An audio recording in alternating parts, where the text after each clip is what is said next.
Match reaction, Bournemouth 1, Manchester United 1. Your reaction to that game? To be perfectly honest with you, until that man got sent off for Bournemouth, I couldn't wait for the game to end. I thought it was absolutely poor. I looked at that first half there, sideways passing, backward passing, long balls. The last 10 minutes, you just seen United going forward a little bit. I just thought it was an absolutely dull game.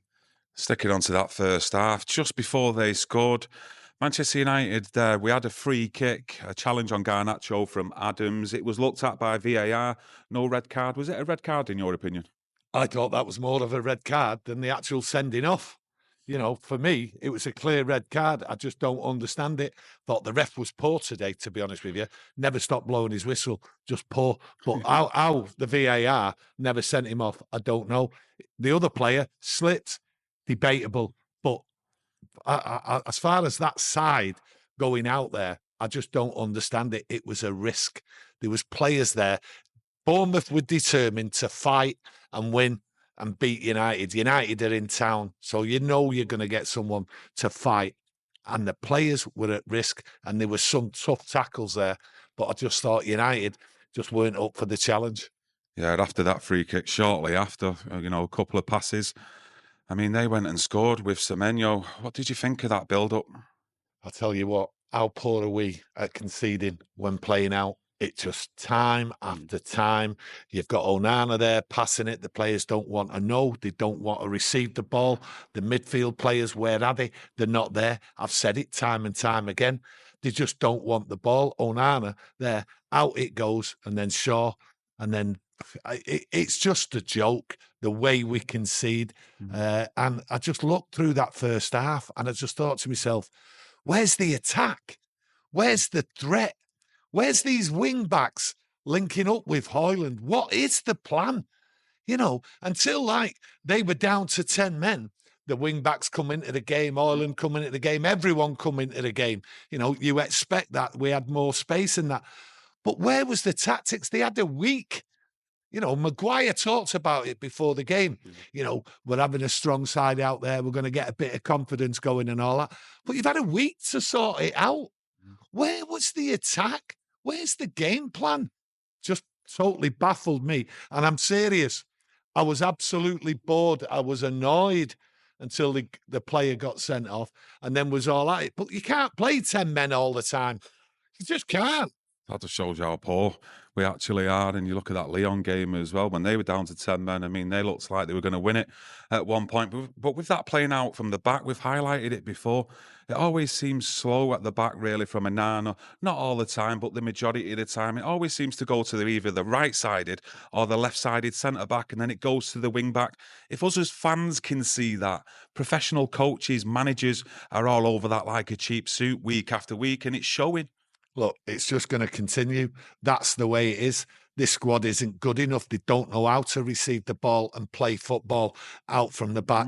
You know, you look at the second half, the start of the second half, how many times have we seen Man United start so slow? They were asleep. I'm telling you, within the first 2 minutes of that second half, Bournemouth could have been 2 or 3-0 up. They had a couple of chances. They had a free kick as well. So close. If it had been 6 inches, Onana wouldn't have got it. You know, they had the opportunities, the clear opportunities, and they were unfortunate not to go in front. United were asleep again.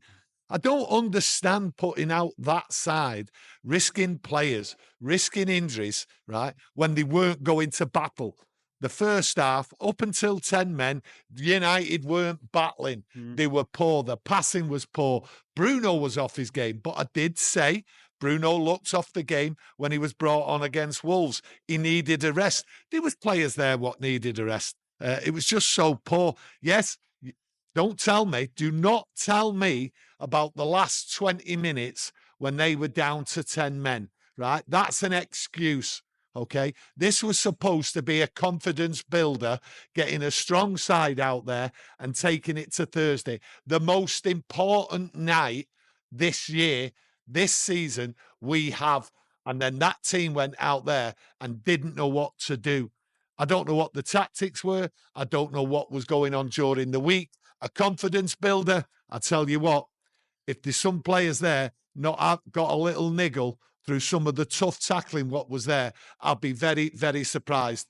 Ruben Amorim, could have risked these players, and it still might affect one or two players building up to that game against Bilbao. Yeah, Bilbao have not got a game either this week, so they're going to be fresh, definitely going into that game in the Europa League next week. Hojlund got a goal, though, grabbed the goal. I mean, is that any positives to take in to next week? No, it's not. It's not a positive. United had all the space, all the attack. It's not a positive. Yes, it's nice for him to get the goal, but then, where was he in the attack? Is it all down to him? I mentioned the wing backs. Where's the ball being provided for him? But the midfield was poor today. Everything about the build up, and I go back to it too much. How often? I am disappointed. Yes, I'm glad that we got a point. We got the goal back. We should have got the goal back down to 10 men. We had enough opportunities, enough space, enough chances, the lot. The possession was all there.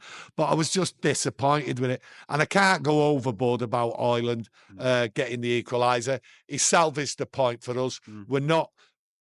Have we moved up? I'm not even too sure. But listen, what does a point actually mean to United at this moment? We're not going down. We could finish 17. So what? The major thing is Thursday night. And I look at that Tottenham side today. They've prepared for Thursday night. They want to get to the final. They've rested 8 players. And that's what's baffling. The most major game of the season, and Ruben Amorim put out a strong side. A strong side, right, where players were tired. Dorgu was off his game. Okay, I've mentioned it about him the last couple of games, not been playing well. Other players should have. Why wasn't Amas starting? Why wasn't Eriksson starting? Why wasn't Fredriksson starting? These players should have been on there. Obi should have started the game. When he came on, he was in the right position and was unlucky.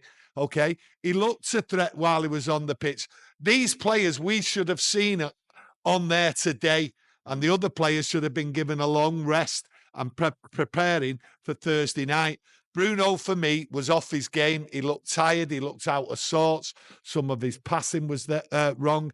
But Garnacho, I give it him. He looked the threat. I seen him in that first half. He was the only one what was prepared to run at them. And in the second half, he'd done the same. His work rate was there, so I give him full credit for that. But, I just look and I say to myself, opportunities were wasted there. Players should have started and we should have looked at him. And Ruben Amorim, he gambled, and it was a big gamble. And let's hope it works. Yeah. Let's hope it works and he gets away with it Thursday night, because it's going to be so tough out there. This was not a build-up, something to give you confidence. It's a bit of a downer because them players just did not work together, and they've had a week together. And they're going away now where they're going to have limited time training and get over this game. 20 minutes at the second half at the end. Yes, you can say it's football, but at the end of the day, too many long balls, too many sideways passing, backward passing, no threat whatsoever until they were 10 men. And people might think I'm going on and I'm not giving him a chance to speak. Right? Because I am disappointed. I am really disappointed because I'm looking forward to Thursday and I'm looking forward to the second leg at Old Trafford. And I believe that this squad is good enough in European football. But I think there was too much of a chance taken there today, and it was poor football. And I mean poor football because they didn't have a clue, right? And he took the chance and he got away with it at this moment. If my money was going anywhere, I'd say that starting 11 today was in preparation for that game against Athletic Bilbao. Really bit disappointing day. We did salvage a point, but the bigger news out there will be that Liverpool fans will be laughing all the way to the title today. Well, that's why I wanted the game to end, because all I kept seeing and all I kept hearing was like 20 times by Liverpool. I'm watching a game of football, Man United and Bournemouth, and the TV are just going hammering in on this Liverpool. And I will not be watching any TV whatsoever unless it's about Man United, because this Liverpool and its fans are going to rub it in, and the media are just going to crucify Man United. Thanks for joining us, everyone. Your thoughts and opinions in the comments section. And don't forget to leave a like on the video. As you know, it's much appreciated. We'll see you again on Monday. Thank you.